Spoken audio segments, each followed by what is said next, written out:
Hi there teachers, and welcome to this webinar, Hybrid Learning, a new model for the future of learning. I'm Troy Waller, a Microsoft Learning Delivery Specialist. This session is designed to introduce you to the hybrid learning model, a mix of face-to-face and online platforms to intentionally create a learner-centered experience that's personalised, relevant and engaging. Over the next 30 minutes or so, I'm going to unpack the hybrid model and show you how it focuses on authentic, relevant learning that provides students with voice, choice and agency. It incorporates peer tutoring, student self-assessment and collaboration among teachers and students to design and carry out the learning experience. If you're in the live webinar today, you're going to get a chance to chat in the Q&A window, but not if you're watching the recording on YouTube, of course. In addition to chatting within our call, please feel free to share what you learn in our session on Twitter. If you do so, please be sure to include us in your tweets. We're there at MSAUEDU and also at Hojusara.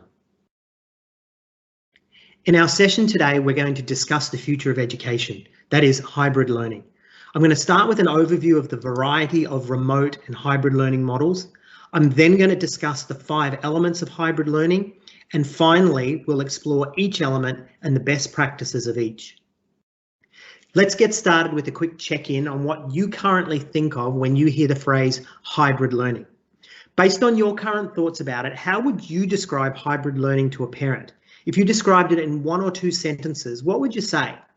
So if you're in the live event right now, go ahead and type your explanation in the Q&A window. I've highlighted it there on the screen.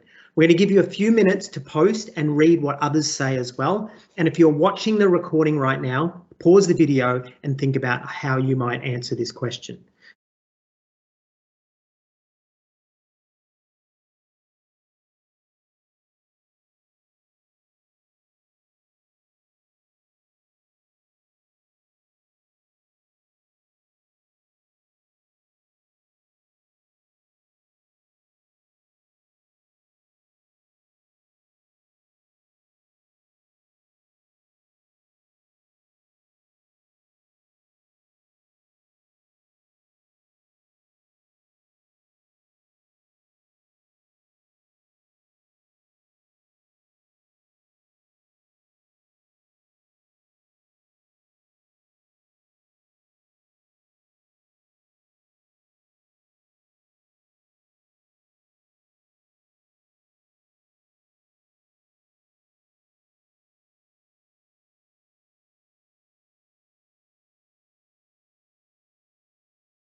Thanks everyone for sharing.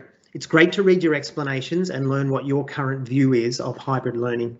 So while hybrid learning's been a part of the education system for many years, for a lot of institutions, this model was fast-tracked due to the COVID-19 pandemic.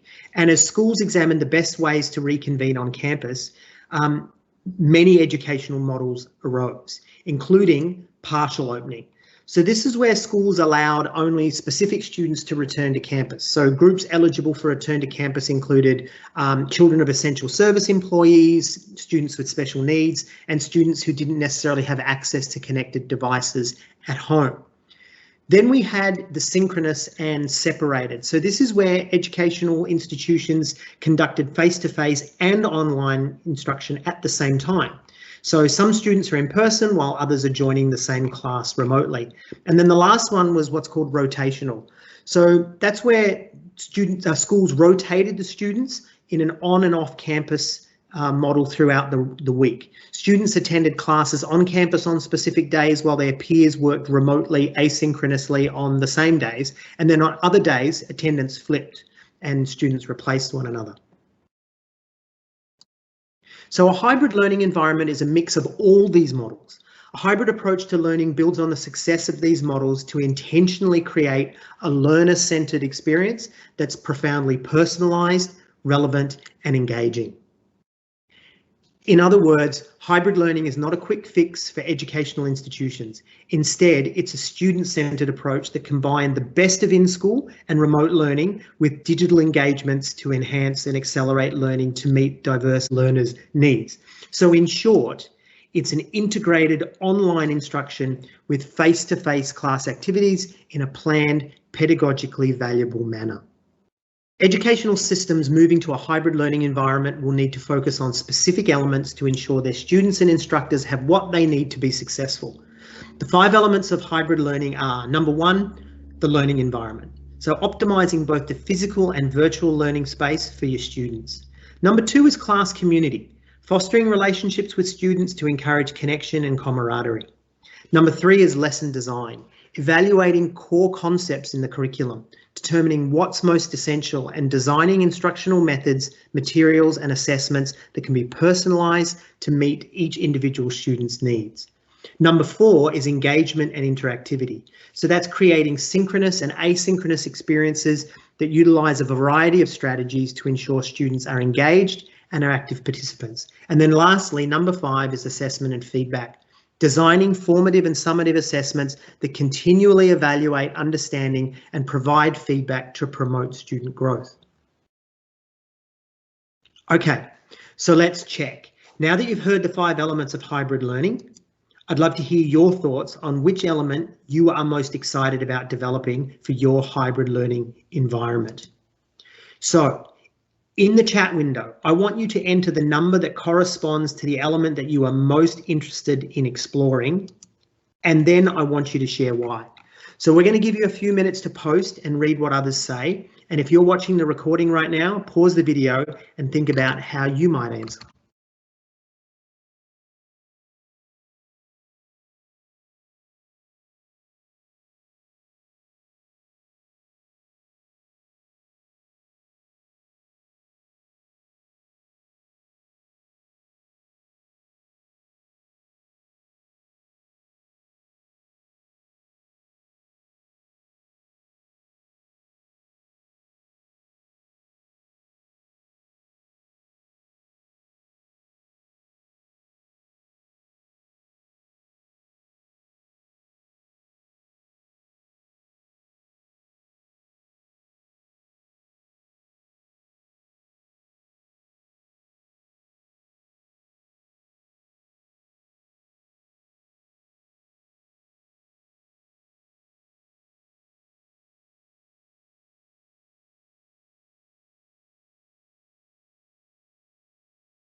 To create a student-centered hybrid learning environment, schools must create physical and virtual learning spaces that are conducive to dynamic interactions with students who are both present and remote.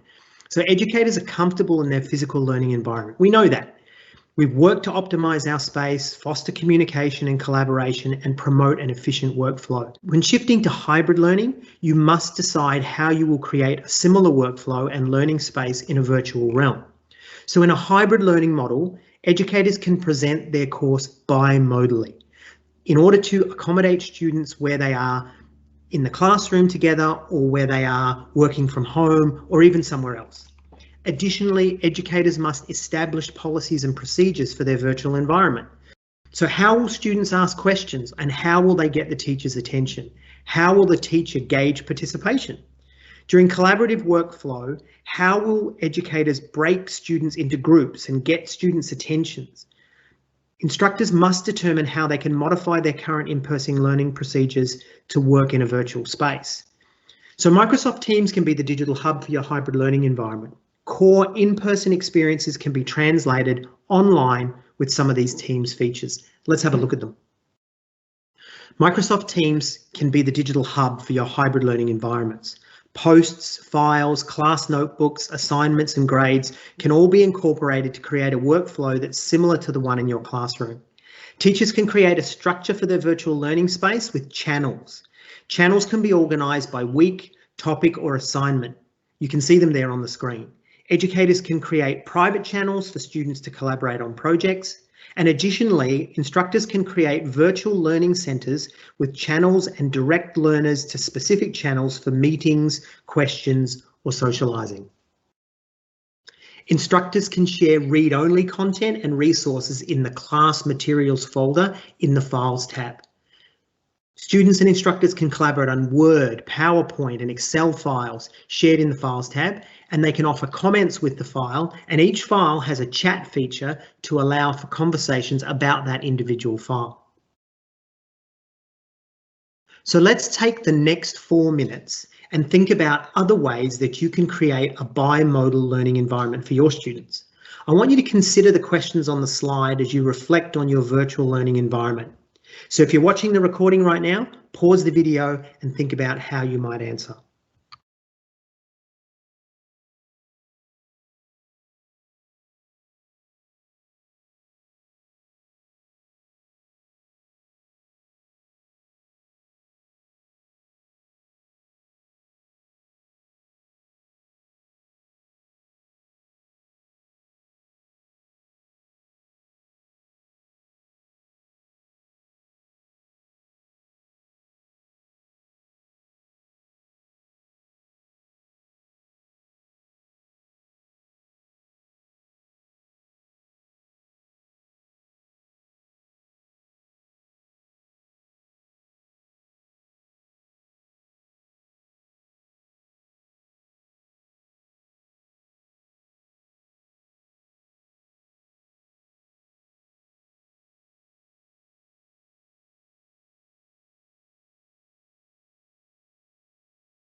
Once you've created your virtual learning environment, you'll need to explore how you can build a sense of community with students who don't necessarily see each other in person.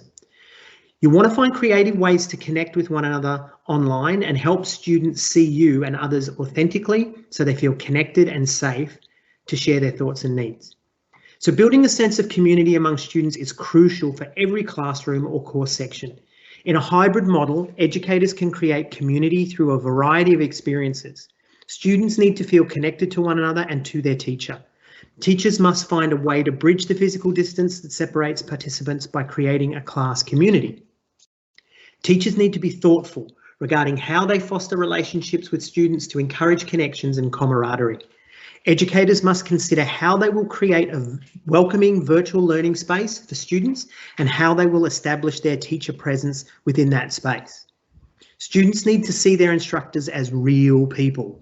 When educators are authentic, students feel connected and safe to share their thoughts and needs.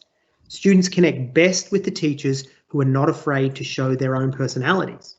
So a key part of building a strong virtual community is helping students learn how to communicate and collaborate with peers online.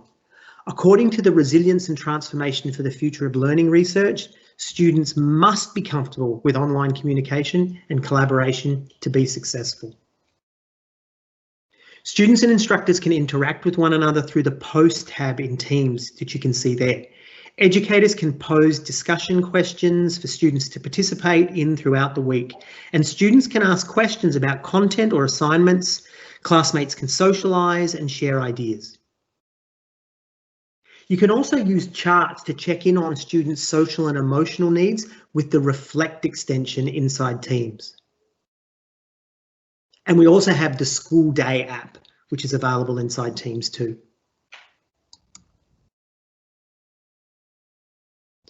So I want you to take the next few minutes and think of ways you can foster connection with and among your students. I want you to consider the questions on the slide as you reflect on your virtual learning environment. If you're watching the recording right now, pause the video and think about how you might answer.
Next thing I want to talk about is lesson design. So when transitioning to a hybrid learning environment, instructors must evaluate their content and curriculum to determine what is most essential for students to learn. Many schools have found that less is more when looking at what content needs to be delivered synchronously and how it needs to be delivered. Two instructional strategies that can help you streamline your content as well as meet the needs of individual learners are backward design and universal design for learning. Both complement each other nicely and encourage you to focus on the core concepts of your course and how you and your students can represent these concepts in multiple ways. When streamlining the focus of their course, teachers can simplify by considering the enduring understanding students need to have at the end of the course. Once instructors establish the enduring understandings, they can use backward design principles to plan their course and lessons with the end in mind. Once educators have their final destination in mind, they can create the final assessment for the unit that will measure if students successfully reach the learning goals. Instructors can then think critically about what students need along the way to reach that end goal. So what will need to be covered in each lesson?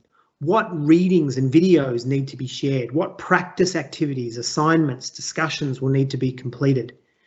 The backward design process creates a richer learning experience for students and guarantees that every activity, lesson and discussion teachers plan supports the enduring understandings. Another design approach that can benefit hybrid learning models is Universal Design for Learning, or UDL. The UDL framework guides instructors on the design of instructional goals, assessments, methods and materials that can be personalised to meet individual students' needs. So when using the UDL framework, you consider 3 principles to design your course so that they provide multiple means of representation, action and expression, and engagement. You can find out more about UDL at www.cast.org. Students and instructors can join a Teams call for class meetings. Students can then use the raise hand feature or the chat window to ask questions, share insights, or answer the teacher's questions. Teachers can use share screen to use the whiteboard feature to offer visuals or support their content delivery. Teachers can also upload their instructional videos and demonstrations in a stream channel and then add that channel as a tab inside Teams. OneNote Class Notebook is a digital 3-ring binder for a course. Instructors can share read-only content and resources in the content library. Educators can also create workspaces for students to complete assignments, and students can collaborate on projects or share resources with one another in the collaboration space of the notebook. Students also have an individual workspace where they can take notes, document learning, and complete assignments. And Brain Research is a wonderful guide when planning content for delivery. For synchronous learning, Brain Research indicates that instructors must do something emotionally relevant every 10 minutes to keep their students' attention. So break up your live sessions with pauses at designated times where students do something with the content you're discussing. For asynchronous learning, research reports that the optimal length of instructional videos is about 6 minutes. So creating mini lessons or inserting questions via forms is a wonderful way to break up online instruction. And finally, be sure to utilise a variety of methods to communicate with your students. Written, audio and video communications will improve everyone's understanding. Student engagement and interactivity is another element of hybrid learning, and instructors must consider how to keep students engaged synchronously and asynchronously. Teachers can prepare for their bimodal connections by asking themselves, what are the core experiences of in-person learning and interaction that need to be translated to an online model? And then educators need to invest in the live lecture experience to ensure that it's just as personal for the student joining remotely as it is for students in the physical classroom. Instructors must work to ensure that all learners are active participants in the course rather than mere consumers. So instructors can utilise a variety of strategies to ensure that all students are active participants. Number 1, break students into small groups to solve problems, discuss concepts or debate topics. Number 2, provide students with hands-on activities that allow them to practice or visualise concepts. Be sure to use everyday items that students have in their homes so they feel they can participate in the activity. Number 3, give students time to process and practice concepts individually. Be mindful about finding times within a class meeting to have students reflect on what they're hearing and practice what you're demonstrating. Teachers, you also need to examine coursework demands to ensure that students do not experience the 2 extremes of workloads, undue stress from tasks that are too challenging or boredom from tasks that are not challenging enough. Both situations cause students to disengage. Instructors therefore must consider the students' ZPD or zone of proximal development to create a more accurate estimate and then monitor the students' workloads. With the Add tab feature, instructors can include a variety of tools and interactions that encourage participation, including Flipgrid, Wakelet, Kahoot, Pear Deck and Nearpod.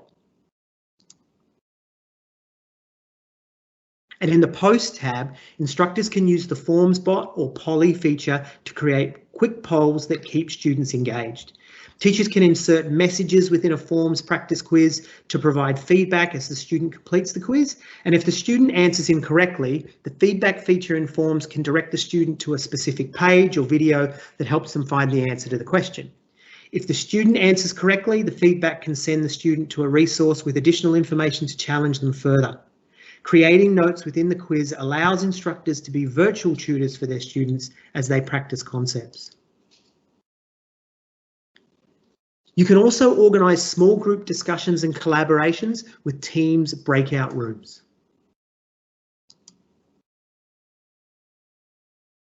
And students can not only access lessons and resources in the content library and then store their research ideas and drafts in the collaboration space or student spaces. So let's pause again for a couple of minutes and think about how you could make one of your units of learning more engaging and interactive. How could you transform the content into a real-world problem with an authentic task? And what would that task be? So if you're watching the recording right now, pause the video and think about how you might answer.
Student growth is the focus of education.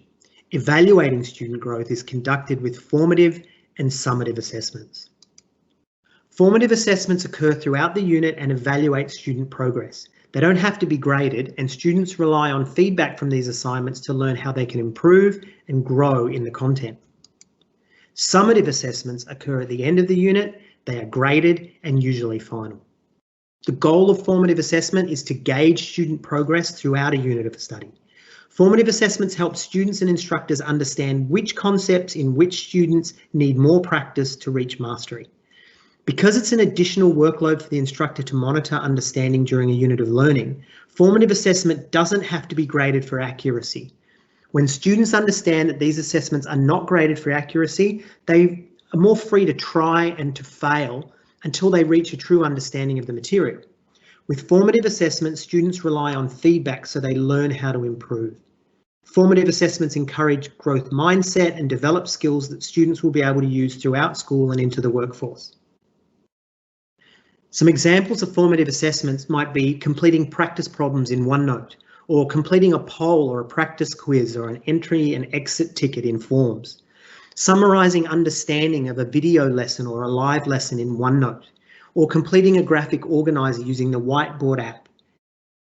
Summative assessments are typically at the end of a unit and they measure students' mastery of the content. While formative assessment is not graded for accuracy and relies on instructor feedback, summative assessment is graded and, as I said before, usually final. Objective tests and essays are traditional summative assessments. Instructors can also utilise other assessment strategies to measure students' growth. Instructors can distribute and collect assignments with the Assignments tab. They can attach a OneNote page for students to complete a link or other files, and then students can turn in the assignments through the Assignments tab. Once turned in, instructors can review the work and offer feedback. They can either allow students to revise the work based on feedback or finalise and return the grade. Instructors can connect a forms quiz to instructional videos. They can also create assignments with a forms entrance or exit ticket or a forms quiz. Additionally, teachers can collect information from students, even parents and guardians, through forms surveys, which can be added as a tab or shared in the conversation in the Post tab inside Teams. Once finalised, instructors return graded assignments and quizzes. Students can only see their grades in the Grades tab, but instructors can review an individual grade or the class performance on an assignment or quiz. With the Insights tab, instructors can review real-time data regarding students' interactions in assigned discussions, participation in meetings, and completion of assignments. So as we transition to this hybrid model, we can reimagine education and build a learning environment that incorporates all of the dimensions of a quality learning experience. So as you look at your own hybrid learning plans, how do you think you will reimagine learning with a hybrid model? There are many ways to get started on your hybrid learning journey. So I'm going to leave you with one action, and that would be to encourage you to develop your own idea about which learning experience you can transform into a real-world problem with an authentic task. If you're interested in a course that would help you on your journey, I recommend that the accompanying MEC course, the Introduction to Hybrid Learning, and the link is there. And finally, be sure to share what you've learned today with the Twitter handle @MSAUEDU. Now, if you want to find out more about Microsoft Teams for Education and how it can support your move to hybrid learning, then visit support.office.com/education for some really good resources. I also have a YouTube channel for teachers. You can visit aka.ms/TroyYT and check it out. And don't forget to click subscribe to be notified of the new offerings.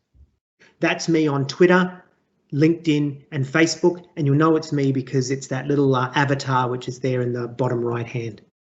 If you want to find the recording of this and other webinars made especially for the Tasmanian Department of Education, then visit aka.ms/TasDOE for a complete playlist of recordings. So thanks for watching, and I'll see you next time.